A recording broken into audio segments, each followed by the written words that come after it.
Recurring revenue is this sort of magical financial element in business because it's going to provide a few things. Number one, it's going to be a lifestyle improvement.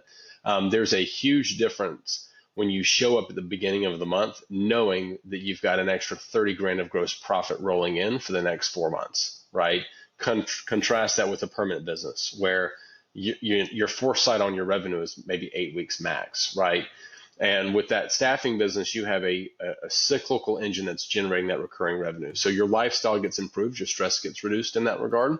Another reason that recurring revenue is so important, and again, this is something that you get with a staffing business contracts and that you don't really get with permanent, is it's protection against the recession, right?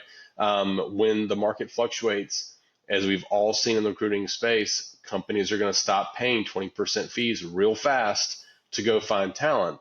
Whereas if you have a recurring book of this contractor book, you're not going to have to worry nearly as much. You're going to be able to ride that out. It gives you a lot of resilience. And the third little benefit of the recurring revenue is the actual business valuation. And this is actually can be a lifestyle changing sort of distinction. And it's probably the number one reason that I hear from my clients is it's the number one reason that they finally decide to make contract placements. And it's all about the business sales. So let's say that in 10 years you decide, man, you know what? I've enjoyed it. I've enjoyed the recruiting show. It's been great. Made a lot of friends, made some good money, but it's time for me to sell. I'm ready to sail from the sunset.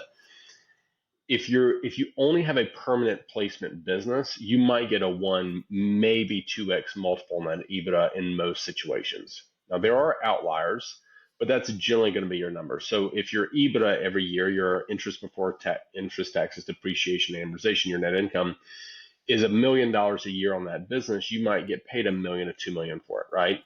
Whereas if you have a contract staffing book of business that's probably 50 or 60% of your income or more, you could end up getting a 3, 4, 5, 7x multiple on your EBITDA. That is the difference between retirement or not retirement.